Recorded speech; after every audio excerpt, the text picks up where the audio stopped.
Hello and welcome to food મંત્ર by Surabhi Vasa. આજે આપણે એક મસ્ત મજાની વાનગી બનાવી લઈએ. આજે આપણે કેરીનો રસ તૈયાર કરીશું. કેરીનો રસ તો બધાના ઘરે બનતો જ હોય છે, પણ ઘણી વખત કેવું થતું હોય છે, બહુ પતલો થઈ જાય છે અથવા તો વધારે જાડો થઈ જાય છે, એનો સ્વાદ બરાબર સરસ નથી આવતો.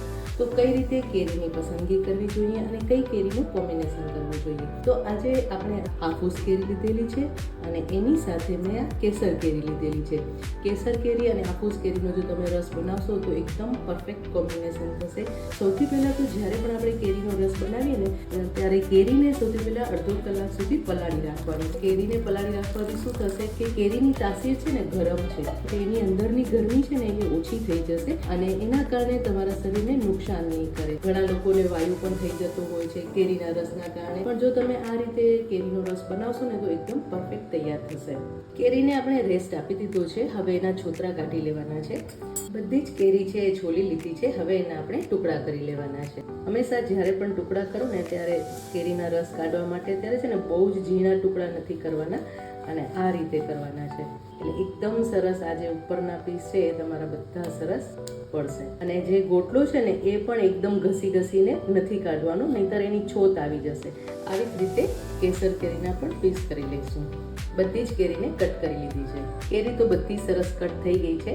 હવે આપણે આ જે ગોટલા છે એને આપણે ધોવાના છે.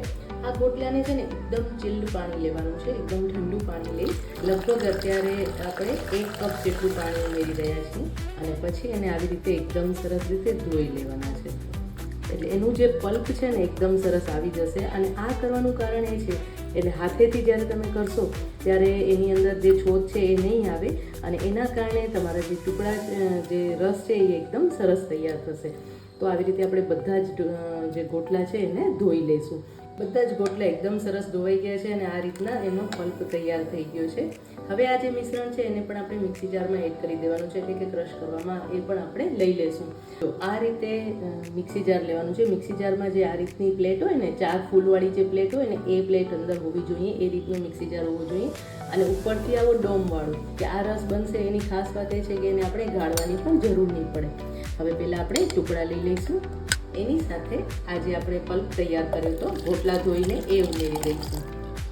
2 ટેબલસ્પૂન ખાંડ એડ કરીશું. આપણે જે પાણી એડ કર્યું છે ને એના ભાગની આપણે ખાંડ એડ કરવાની છે. બાકી તો આપણે જે કેરી છે એકદમ સરસ મીઠી છે, તો આપણે એટલા પ્રમાણમાં ખાંડ એડ કરી છે.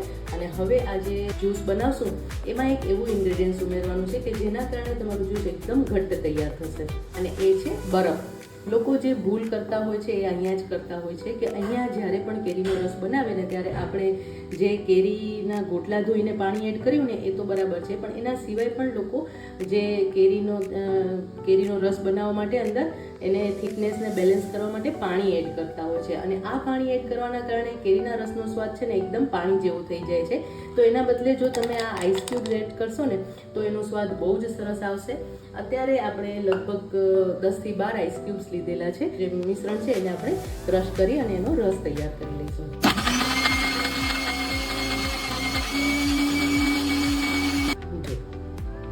એકદમ મસ્ત એવો રસ તૈયાર થઈ ગયો છે અને તમે જોઈ શકો છો એની થિકનેસ કેટલી સરસ છે. એનું જે કારણ છે એ છે કે આપણે આઈસ ક્યુબ એડ કર્યા છે, એના કારણે એકદમ સરસ ઘટ રસ તૈયાર થયો છે. આ રસ તૈયાર થઈ ગયો છે. હવે આપણે એને સર્વ કરી લઈએ. કેરીના રસને સર્વ કરી લઈએ. ઘણા લોકો આની અંદર સૂંઠ અને ઘી ઉમેરીને ખાતા હોય છે, તો તમે જો એવું તમને ગમતું હોય તો તમે ઉમેરી શકો છો. એ ઉમેરવાનું કારણ એ છે કે સૂંઠ ઉમેરવાથી અને ઘી ઉમેરવાથી જે કેરીના રસની તાસીર છે જે ગરમ છે એ ઘીના કારણે ઠંડી થાય છે અને સૂંઠના કારણે એ સુપાચ્ય થાય છે. તો કેરીના રસમાં તમે સૂંઠ અને ઘી પણ ઉમેરી શકો છો. તો મસ્ત મજાનો કેરીનો રસ તૈયાર થઈ ગયો છે.